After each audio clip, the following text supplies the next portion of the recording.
ಎಲ್ಲರಿಗೂ ನಮಸ್ಕಾರ. ಎಲ್ಲರೂ ಚೆನ್ನಾಗಿದ್ದೀರಾ ಅಂತ ಭಾವಿಸ್ತಾ ಇವತ್ತಿನ ವಿಡಿಯೋ ಸ್ಟಾರ್ಟ್ ಮಾಡ್ತಾ ಇದ್ದೀನಿ. ಇನ್ನೂ ಯಾರ್ಯಾರು ನನ್ನ ಯೂಟ್ಯೂಬ್ ಚಾನಲ್ನ ಸಬ್ಸ್ಕ್ರೈಬ್ ಆಗಿಲ್ಲ, ಪ್ಲೀಸ್ ನನ್ನ ಯೂಟ್ಯೂಬ್ ಚಾನಲ್ನ ಸಬ್ಸ್ಕ್ರೈಬ್ ಆಗಿ. ನಾನು ಇವತ್ತಿನ ವಿಡಿಯೋದಲ್ಲಿ ಮಸಾಲೆ ಚಿತ್ರಾನ್ನ ಯಾವ ಥರ ಮಾಡೋದನ್ನು ತಿಳಿಸ್ಕೊಡ್ತಾ ಇದ್ದೀನಿ. ಬನ್ನಿ, ಅದಕ್ಕೆ ಏನೇನು ಬೇಕು ಅನ್ನೋದನ್ನು ಇಲ್ಲಿ ನೋಡೋಣ. ನಾನು ಇಲ್ಲಿ ಹಸಿಮೆಣ್ಸಿನ್ಕಾಯಿ 7 ಹಸಿಮೆಣ್ಸಿನ್ಕಾಯಿ ತೊಗೊಂಡಿದ್ದೀನಿ, ಸ್ವಲ್ಪ ಕಾಯಿ ತೊಗೊಂಡಿದ್ದೀನಿ, ಒಂದು ಸ್ವಲ್ಪ ಶುಂಠಿ ತೊಗೊಂಡಿದ್ದೀನಿ, ನಾನು 2 ಗೆಡ್ಡೆಯಷ್ಟು ಬೆಳ್ಳುಳ್ಳಿ, ಸ್ವಲ್ಪ ಕೊತ್ತಂಬರಿ ಸೊಪ್ಪು, ಸ್ವಲ್ಪ ಪುದೀನ, 2 ಈರುಳ್ಳಿ, 1 ನಿಂಬೆಹಣ್ಣು ತೊಗೊಂಡಿದ್ದೀನಿ. ಇವಾಗ ಒಂದೊಂದೇ ಹಾಕಿ ರುಬ್ಕೊಳ್ಳೋಣ.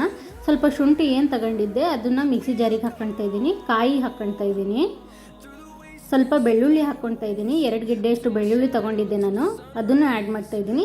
ಇಲ್ಲಿ 7 ಹಸಿಮೆಣ್ಸಿನ್ಕಾಯಿ ಹಾಕ್ಕೊಳ್ತಾ ಇದ್ದೀನಿ. ನೀವು ಖಾರ ನೋಡಬೇಕಾದ್ರೆ ಹಸಿಮೆಣ್ಸಿನ್ಕಾಯಿ ಖಾರ ಕಮ್ಮಿ ತಿನ್ನೋರು ಮೆಣ್ಸಿನ್ಕಾಯಿನ ಕಮ್ಮಿ ತೊಗೋಬೋದು, ಖಾರ ಬೇಕು ಅನ್ನೋರು ಮೆಣ್ಸಿನ್ಕಾಯಿ ಜಾಸ್ತಿ ತೊಗೋಬೋದು. ಸ್ವಲ್ಪ ಜೀರಿಗೆ, 1 ಸ್ಪೂನಷ್ಟು ಜೀರಿಗೆ ಹಾಕ್ತಾಯಿದ್ದೀನಿ, ಸ್ವಲ್ಪ ಕೊತ್ತಂಬರಿ ಸೊಪ್ಪು,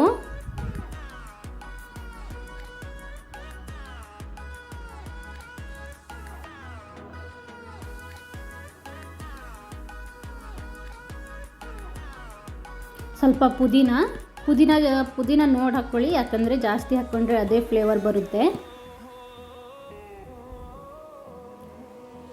ಇಷ್ಟನ್ನೆಲ್ಲ ಗ್ರೈಂಡರ್ ಮಾಡ್ಕೋಬೇಕು. ಇವಾಗ ಇಲ್ಲಿ ಬೆಳಿಗ್ಗೆ ಮತ್ತೆ ನಮ್ಮ ಮನೆಯವರು ಜ್ಯೂಸ್ ಮಾಡೋಕ್ಕೋಸ್ಕರ ಹಣ್ಣು ಕಟ್ ಮಾಡ್ತಾಯಿದ್ರು, ದಾಳಿಂಬೆ ಹಣ್ಣು. ಎಷ್ಟು ಕಲರ್ ಇದೆ ಅಂತ ತೋರಿಸೋಣ ಅಂತ ತೋರಿಸ್ತಾ ಇದ್ದೀನಿ. ತುಂಬಾ ಕಲರ್ ಇತ್ತು. ಫುಲ್ಲು ವೀಡಿಯೋದಲ್ಲಿ ಸ್ವಲ್ಪ ಡಲ್ ಕಾಣಿಸ್ತಿದೆ, ಆದರೆ ರಿಯಲಾಗಂತೂ ತುಂಬ ಕಲರ್ ಇತ್ತು. ಇವಾಗ ಆವಾಗಲೇ ನಾವೇನು ಮಸಾಲೆ ಹಾಕ್ಕೊಂಡಿದ್ವಿ ಜಾರಿಗೆ, ಅದನ್ನು ಗ್ರೈಂಡರ್ ಮಾಡಿದ್ದೀನಿ. ಇಲ್ಲಿ ನೋಡಿ ಯಾವ ಥರ ಆಗಿದೆ ಅಂತ. ನೀವು ಜಾಸ್ತಿ ನುಣ್ಣಗೆ ಗ್ರೈಂಡರ್ ಮಾಡ್ಕೊಳಕ್ಕೆ ಹೋಗಬೇಡಿ, ಸ್ವಲ್ಪ ತರಿ ಇರೋ ಥರನೇ ಗ್ರೈಂಡರ್ ಮಾಡ್ಕೊಳ್ಳಿ. ಇವಾಗ ಒಗ್ಗರಣೆಗೆ ಏನೇನು ಬೇಕು ಅನ್ನೋದನ್ನು ಇಲ್ಲಿ ನೋಡ್ಬೋದು ನೀವು. ನಾನು ಇವಾಗ ಒಂದು ಬಾಣಲಿಗೆ ಸ್ವಲ್ಪ ಎಣ್ಣೆ ಹಾಕ್ಕೊಳ್ತಾ ಇದ್ದೀನಿ.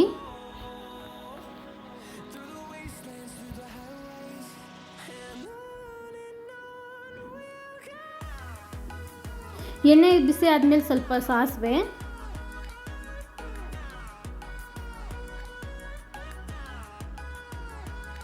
ನೋಡಿ ಚಟಪಟ ಅಂತ ಸಿಡಿತಾ ಇದೆ. ಇವಾಗ ನೀವೇನು ಮಾಡಬೇಕು, ಅಂದರೆ ಶೇಂಗಾ ಬೀಜ ಹಾಕ್ಕೋಬೇಕು. ಶೇಂಗಾ ಬೀಜ ಹಾಕ್ಕೊಳ್ತಾ ಇದ್ದೀನಿ. ಶೇಂಗಾ ಬೀಜ ನೋಡಿ ಹಾಕ್ಕೊಳ್ಳಿ, ನಿಮಗೆ ಎಷ್ಟು ಬೇಕಷ್ಟು.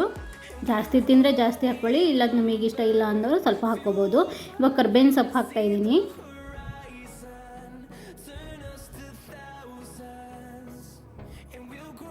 ಅವಾಗಲೇ ಏನು 2 ಈರುಳ್ಳಿ ಕಟ್ ಮಾಡ್ಕೊಂಡಿದ್ವಲ್ಲ ಸ್ಲೈಸ್ ಆಗಿ, ಅದನ್ನು ಹಾಕ್ಕೊಳ್ತಾ ಇದ್ದೀನಿ ನಾನು. ಇವಾಗ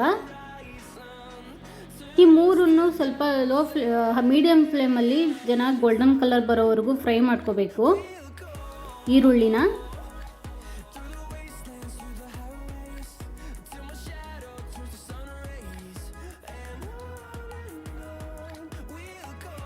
ಇಲ್ಲಿ ನೋಡಿ ಅರ್ಧ ಫ್ರೈ ಆಗಿದೆ. ಇವಾಗ ನಾನು ಸ್ವಲ್ಪ ಉಪ್ಪು ನೋಡಿ ಆ್ಯಡ್ ಮಾಡ್ತಾಯಿದ್ದೀನಿ, ಯಾಕಂದರೆ ಚಿತ್ರಾನ್ನ ಮಾಡ್ತಿರೋದ್ರಿಂದ ಅನ್ನಕ್ಕೂ ಸ್ವಲ್ಪ ಉಪ್ಪು ಹಾಕಿರ್ತೀವಿ, ನೋಡಿ ಉಪ್ಪು ಸೇರಿಸ್ಕೊಳ್ಳಿ ನೀವು. ಇವಾಗ ಸ್ವಲ್ಪ ಅರಿಶಿನ ಹಾಕ್ತಾಯಿದ್ದೀನಿ. ಈ ಥರ ಚೆನ್ನಾಗಿ ಮಿಕ್ಸ್ ಮಾಡ್ಕೊಳ್ಳಿ, ಚೆನ್ನಾಗಾಗುತ್ತೆ. ನಾನು ಒಂದು ಕಡೆ ಮಸಾಲೆ ಚಿತ್ರಾನ್ನಕ್ಕೂ ಇಟ್ಟಿದ್ದೆ, ಒಂದು ಕಡೆ ಅನ್ನನೂ ಆಗುತ್ತೆ ಅಂತ ಅನ್ನನೂ ಇಟ್ಕೊಂಡಿದ್ದೀನಿ. ಇಲ್ಲಿ ನೋಡ್ಬೋದು ನೀವು ಯಾವ ಥರ ಅದು ಫ್ರೈ ಆಗ್ತಾಯಿದೆ ಅಂತ. ಇವಾಗ ನಾವೇನು ಮಸಾಲೆ ರುಬ್ಕೊಂಡಿದ್ವಲ್ಲ ಅದನ್ನು ಆ್ಯಡ್ ಮಾಡ್ತಾಯಿದ್ದೀನಿ ನಾನಿಲ್ಲಿ. ಇಲ್ಲಿ ನೋಡಿ ಈ ಥರ ಆ್ಯಡ್ ಮಾಡ್ಕೋಬೇಕು. ಅದು ಮಸಾಲೆ ಏನಾದರೂ ಜಾರಲ್ಲಿ ಉಳ್ಕೊಂಡಿದ್ರೆ ಕೈಯಿಂದ ಬಳ್ದು ಹಾಕಿ, ಅವಾಗ ಚೆನ್ನಾಗಿ ಇದಾಗುತ್ತೆ. ಇಲ್ಲಿ ನೋಡಿ ಈ ಥರ ಮಿಕ್ಸ್ ಮಾಡ್ಕೋಬೇಕು. ಈ ಥರ ಮಿಕ್ಸ್ ಮಾಡಿ ನೀವು ಲೋ ಫ್ಲೇಮಲ್ಲೇ ಒಂದೂವರೆ ನಿಮಿಷ 1 ನಿಮಿಷ ಲೋ ಫ್ಲೇಮಲ್ಲೇ ನೀವು ಫ್ರೈ ಮಾಡ್ಕೋಬೇಕು. ಅವಾಗ ಏನಾಗುತ್ತೆ, ಆ ಮಸಾಲೆ ಹಸಿ ಫ್ಲೇವರು ಹೋಗಿ ಅದು ಒಳ್ಳೆ ಟೇಸ್ಟ್ ಕೊಡುತ್ತೆ. ಇಲ್ಲಾಂದರೆ ಅರ್ಧ ಬೇಯಿಸಿದ್ರೆ ಅದು ಸರಿ ಟೇಸ್ಟ್ ಬರಲ್ಲ.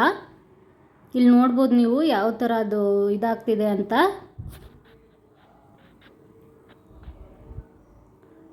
ನೀವು ಲೋ ಫ್ಲೇಮಲ್ಲೇ ಇದು ಫ್ರೈ ಮಾಡ್ಕೊಳ್ಳಿ, ಯಾಕಂದರೆ ಅದು ಇದಾಗಲ್ಲ. ಇವಾಗ ನಾನು 1 ನಿಂಬೆಹಣ್ಣು ತಗೊಂಡಿದ್ದೆ, ಆ 1 ನಿಂಬೆಹಣ್ಣು ಜ್ಯೂಸ್ ಮಾಡಿಕೊಂಡು ಅದನ್ನು ಆ್ಯಡ್ ಮಾಡ್ತಾಯಿದ್ದೀನಿ. ಅದು ನಿಂಬೆಹಣ್ಣು ಜ್ಯೂಸ್ ಆ್ಯಡ್ ಮಾಡಿಕೊಂಡು ಎಲ್ಲ ಕ್ಲೀನಾಗಿ ಮಿಕ್ಸ್ ಮಾಡ್ತಾಯಿದ್ದೀನಿ ನಾನು. ಮಿಕ್ಸ್ ಮಾಡಿ ಒಂದು 30 ಸೆಕೆಂಡು ಲೋ ಫ್ಲೇಮಲ್ಲೇ ಫ್ರೈ ಮಾಡಿಕೊಂಡು ನಾನು ಸ್ಟವ್ ಆಫ್ ಮಾಡ್ಕೊಳ್ತಾ ಇದ್ದೀನಿ. ಸ್ಟವ್ ಆಫ್ ಮಾಡಿ ಈ ಥರ ಕೊತ್ತಂಬರಿ ಸೊಪ್ಪು ಹಾಕ್ತಾಯಿದ್ದೀನಿ. ನಿಮಗೆ ಬೇಕಾದರೆ ಹಾಕ್ಕೋಬೋದು, ಇಲ್ಲ ಅಂದರೆ ನೀವೇನು ಮಸಾಲೆಗೆ ಹಾಕಿರ್ತಿದ್ರವಲ್ಲ ಅದೇ ಫ್ಲೇವರ್ ಇರುತ್ತೆ. ಇವಾಗ ನಾನು ಇಲ್ಲಿ ಸ್ವಲ್ಪ ಅನ್ನ ಹಾಕಿ ಕಲಿಸ್ಕೊಳ್ತಾ ಇದ್ದೀನಿ.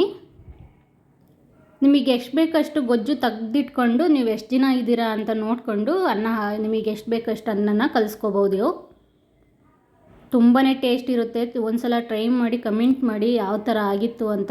ತುಂಬಾ ಟೇಸ್ಟಿ ಅಂದರೆ ನೀವು ನಾರ್ಮಲ್ ಪ್ಲೇನ್ ಚಿತ್ರಾನ್ನ ತಿನ್ನೋಕ್ಕಿಂತ ಈ ಥರ ಚಿತ್ರಾನ್ನ ಆ ಪ್ಲೇನ್ ಚಿತ್ರಾನ್ನ ತಿಂದು ತಿಂದು ಬೋರ್ ಆಗಿದ್ದರೆ ಈ ಥರ ಫುಲ್ಲು ಚಿತ್ರಾನ್ನ ಮಾಡ್ಕೋಬೋದು. ಮಸಾಲೆ ಚಿತ್ರಾನ್ನ ಟೇಸ್ಟ್ ಅಂತೂ ಸೂಪರಾಗಿರುತ್ತೆ. ತಿಂದಂಗೆ ಮತ್ತೆ ಬೇಕು ಅಂತಾರೆ ಈ ಥರ ಚಿತ್ರಾನ್ನ ಮಾಡಿದ್ರೆ. ನೋಡಿ ನಾನು ಯಾವ ಥರ ಮಿಕ್ಸ್ ಮಾಡ್ತಾಯಿದ್ದೀನಿ ಅಂತ. ಕ್ಲೀನಾಗಿ ಮಿಕ್ಸ್ ಮಾಡ್ಕೋಬೇಕು, ಯಾಕಂದರೆ ಆ ಮಸಾಲೆ ಎಲ್ಲ ಅನ್ನಕ್ಕೆ ಹಿಡಿಯೋ ಥರ. ಇವಾಗ ನೋಡ್ಬೋದು ನೀವು ಫೈನಲ್ಲಾಗಿ ಹೆಂಗೆ ಬಂದಿದೆ ಅಂತ. ತುಂಬಾ ಟೇಸ್ಟ್ ಇರುತ್ತೆ, ತುಂಬ ಅಂದರೆ ತುಂಬ ರುಚಿ ಇರುತ್ತೆ. ಒಂದು ಸಲ ಟ್ರೈ ಮಾಡಿ. ಹೆಂಗೆ ಕಾಣಿಸ್ತಿದೆ ಅಲ್ವಾ. ಇವಾಗ ನಮ್ಮ ಮನೆಯವ್ರಿಗೆ ನಾನು ತಿಂಡಿ ಹಾಕ್ಕೊಡ್ತಾಯಿದ್ದೀನಿ. ಈ ತಟ್ಟೆಲಿ ಹಾಕ್ತೀನಿ ನೋಡಿ ಯಾವ ಥರ ಕಾಣಿಸುತ್ತೆ ಅಂತ.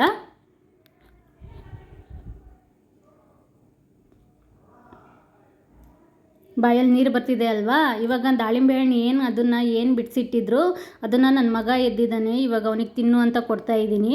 ಅವನು ಆ್ಯಕ್ಷನ್ ಹೆಂಗೆ ಮಾಡ್ತಾನೆ ಅಂತ ನೋಡ್ತಾಯಿರಿ. ಇನ್ನು ಯಾರ್ಯಾರು ನನ್ನ ಯೂಟ್ಯೂಬ್ ಚಾನಲ್ನ ಸಬ್ಸ್ಕ್ರೈಬ್ ಆಗಿಲ್ಲ, ಪ್ಲೀಸ್ ನನ್ನ ಯೂಟ್ಯೂಬ್ ಚಾನಲ್ನ ಸಬ್ಸ್ಕ್ರೈಬ್ ಆಗಿ ನಿಮ್ಮ ಫ್ರೆಂಡ್ಸ್ ಆ್ಯಂಡ್ ಫ್ಯಾಮಿಲಿಗೆ ಶೇರ್ ಮಾಡಿ. Thank you all.